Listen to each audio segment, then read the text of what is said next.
Hi, this is Deborah Torres, author of Amish fiction, and today we're going to be reviewing this book, The Amish Menorah.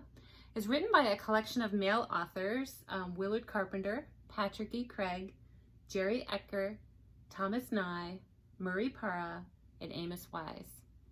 And this was kind of fresh for me. I haven't read a lot of fiction by male authors. One of the male authors I've read, a couple of his books, was Dale Kramer.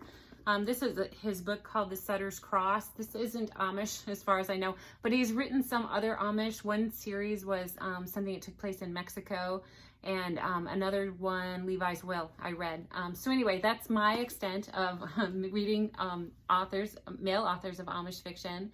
So it was kind of exciting to get a book that was written by a collection of male authors. And all of these authors also have other Amish books. These are short stories or novellas or first chapters of a novel. So they all have their own Amish fiction books as well. So it was interesting to kind of just get a taste of each of their writing styles and what they write. It's just a totally different flavor. As I was reading it, I was thinking it was a little bit like a cookie exchange when you go and you have like everybody, you bring something that's all the same kind of cookie, and then everybody has a container. You bring your container and you bring an empty container, and then everybody puts their cookies out, and then you fill your empty container with everybody's different cookies. And that's how I kind of felt like when I was reading this book. It was kind of like, oh, okay, there's a little snippet of him and a little snippet of him and a little snippet of him. And it was just kind of a great experience to be able to read like that. I haven't read a lot of novellas. I haven't read a lot of short story collections. When I was in college, I read, one of my majors was English, and so I read some, classical collections and things like that, and I remember reading those, but just forever, I haven't read any. So this was really interesting for me to read some short stories, Amish fiction written by men. And also it spans, when you're talking about short stories, they can have all different kinds of settings. And so we've got a setting in Nazi Germany, we've got a setting in the Wild West, and we got other things going on, that some present day, and so it's just a pretty amazing collection. So we're going to start. I'm just going to go ahead and go through and just kind of talk about each short story and what I thought about each one, and maybe encourage you to read it yourself. So anyway, I'm going to start with the Amish Menorah, and that's what's on the cover here. And I actually know Patrick E. Craig is the author of the Amish Menorah, and I met him through LinkedIn whenever I was working on my book and looking for an agent and a publisher. I reached out to Patrick, found out that he was an author of Amish fiction, and reached out to him. He was incredibly helpful to me through this process. So when I saw on Facebook that he had a new book out, I was like, man, I love that cover. I just love this cover. And anyway, so he was the one who wrote the Amish Menorah. And the Amish Menorah takes place the interesting thing about it for me is it takes place in a time period where I haven't learned a lot about the Amish other than my own nonfiction reading about them. So this is a nonfiction book Donald Craybell wrote, along with some other authors, and it goes into the history of the Amish in Europe. And I remember when I was reading that section, I was like, man, there's so many stories here. Well, actually reading anything in here, I'm always like putting tabs, like this is a story, this is a story, this is a story. And Patrick did the same thing. Obviously he read some Amish history and wrote a story about it. And so anyway, kudos to him, because whenever I was reading his story, the Amish Menorah, I was thinking about the history of the Amish that I had read in this book. So anyway, that was exciting to me. But anyway, this book, I'm just going to tell you a little bit about it. What happens when someone from the race that Hitler considered to be pure, in the Aryan race, that he considered to be pure, close to pure, was the Mennonites. And so what happens when a man who's Amish falls in love with someone who's Jewish? So there's an Amish man who finds a Jewish woman hiding in his barn, and there's a short story that involves kind of their adventure together during the time of Nazi Germany. So anyway, that's all I'm going to say about that book. The next one is called A Cloudy Day, and it's written by Willard Carpenter. And Cloudy Day is about two fathers who were shunned because of their newfound faith. Now, sometimes it's a little hard to understand because, I guess we always kind of figure if someone's Amish, they must be Christians or walking in the faith. And sometimes that's not always the case. Sometimes people are following the rules and the laws, but they don't really have a relationship with Jesus. So that's kind of what this story centers on, two fathers who become born again. And what happens to them. The bishop is not too happy with them. In fact, they get shunned and put under the ban. But anyway, it's a story of that, and it's also a story of their daughter, one of the man's daughters, Hannah Zook, who falls in love with an Englisher man. And she's during her Rumspringa, and it's during the time when she is allowed to just kind of look around and decide whether or not she wants to be baptized in the Amish faith, and so she falls in love with an Englisher man, and so it's just the story of that. It's the dealing with the deep issues of moving away from the Ordnung and moving into, for these two gentlemen, a deeper faith in Christ and their families. But then also, what do you do when you have a daughter who is straying away and dating an Englisher, which isn't allowed according to the Ordnung? So is that okay? And other things aren't, and that kind of thing. So it's just some wrestling that they deal with. In fact, I had something on page 161 that I wanted to read you. That's just some good stuff. Basically, this is when I think the mother is confronting the father, because it's sort of a double standard. You're going against the Ordnung, but our daughter is as well, but we're not allowing her to, or we're being very restrictive on her. So this is the mother and father, I believe, talking. Not up to us to listen. She is supposed to obey. She is on her Rumpringa. She has this time to decide. She has decided. Now she is out of our lives. Why? Because of the Ordnung? The same Ordnung you decided is wrong, how we worship and believe? I wanted us to stay. It was the bishop who decided that we should choose. Just as you decided for our dochter, you left her so no choice. I left her no choice. They will one day have Bopleys. Will I ever see them?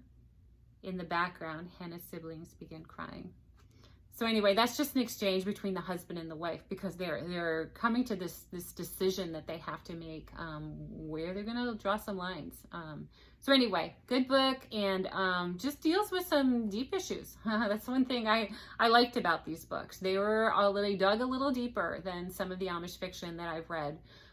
They dared to cross that line and really question some things and talk about some things that were that's in the human experience. So anyway, okay, the next one is When Hearts Break by Jerry Ecker. And this one I went back and read a second time. I remembered that when I read it, I really enjoyed it. And I was like, and then I kind of had forgotten because it's a little bit shorter.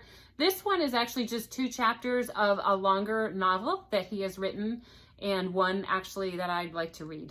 After reading his 2 chapters, I was like, yeah, I'd like to read more of him. I haven't read any of his books, although I hear he has written many Amish fiction books. I think he actually came from the Amish faith himself, or had family that did. So anyway, just really great writing from this man.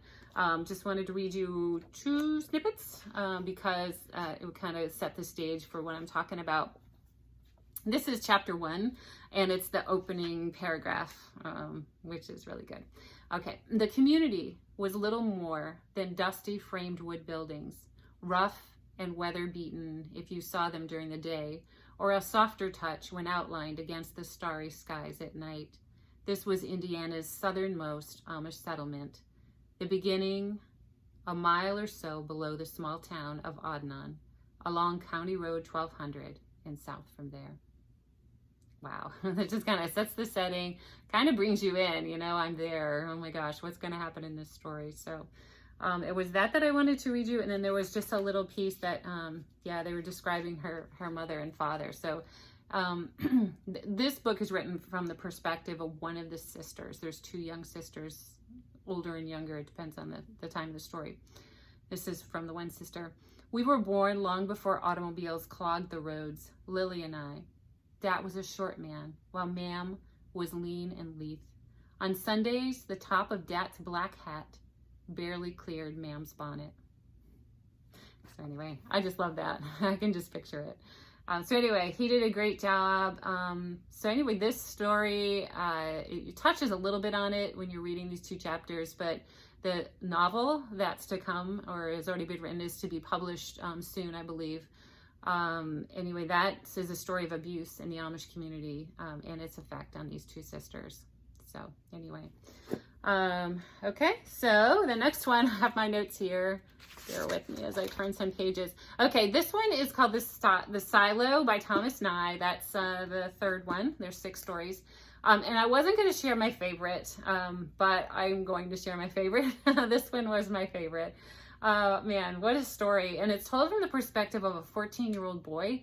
And honestly, you know, when we read a lot of times in Amish fiction, when we're reading the more common books written by women, the main character is almost always a young woman. It is in my novel as well. But this one is written by a young boy, age 14, named Harvey. And it's such a good book. Honestly, didn't think I would like it in the beginning because it starts out talking a lot about a silo that's sort of central, I guess, in their farm, this family's farm, this Amish family's farm. The silo is just huge and sort of foreboding, and I was like, that's kind of creepy. But it was actually really, really good, and the silo played a big part in the story. And he kind of had a mystery in the story that I didn't guess till the very end. So I was kudos to him for, you know, keeping me guessing about what he was really talking about in some of it. But it depicts a slice of Amish fiction so well. I believe it's current day. And I have a little note here. It says the warning that ending might have you cry happy tears, because it kind of did for me. It does have a great perspective, give you a great perspective of outsiders looking in on an Amish community or an Amish family, and maybe some of the misconceptions they might have as they look at a family and how they're functioning, how they're raising their kids, how they're farming, you know, what are you farming? Well, our kids are on video games, you know, you're having your kids work, you know, no way, that kind of thing.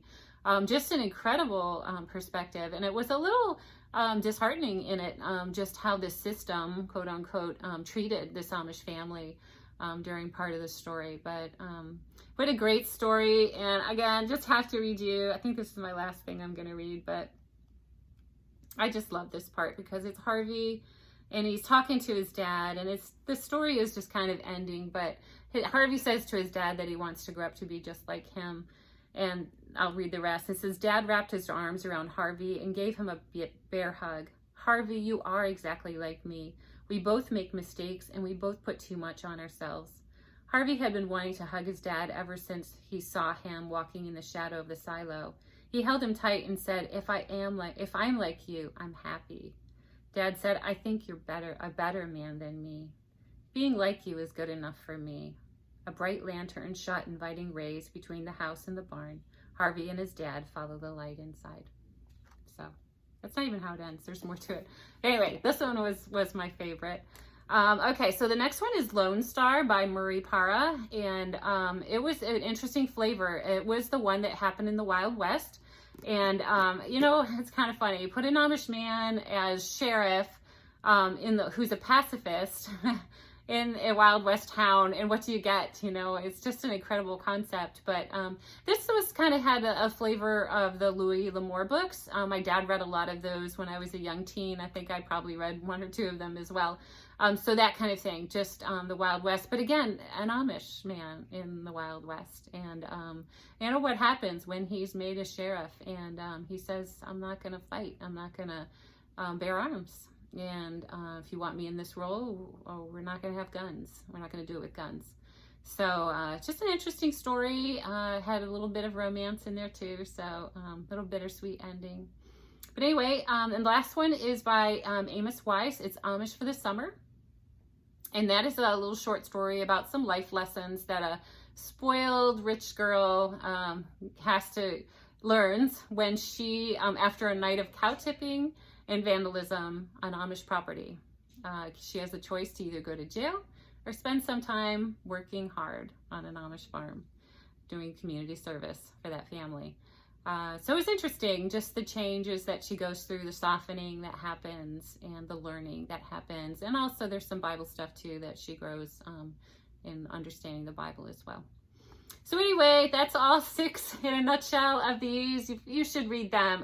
I always like to say a little bit of what I don't like, just because I feel like you're my readers, and you need an honest opinion. So some of the stories were written better than others in this book. Some of the stories were more my favorites than others. And sometimes I think the favorites just has to deal with own personal preference of settings. You know, there's certain settings that I'm more interested in than others. So your favorites probably won't be my favorites, and my favorites aren't your guys anyway. Anyway, it's, like I said, a good mix of opportunity to read and to learn a little bit more about these authors, because you never know, you know, whether you find an author that you read one of his books and you're like, man, I got to go read more of those books, his books. So great opportunity. That's why you should read this book, really, is to get a unique perspective on a different kind of writing on Amish fiction, a unique perspective on Amish fiction, and a taste of all of these authors. So anyway, so again, I'm Deborah Torres, author of Amish fiction. The Forbidden Gift is my book. It's coming out in May 2021. And if you haven't yet, please subscribe to my channel so that you get all of my book reviews when they come out. I think you'll probably get a notification on your phone if you have a phone, a mobile phone. And also, if you like Amish food and Amish recipes, you can sign up for my cookbook, and then you'll also be added to my author newsletter, and the link for that is also below.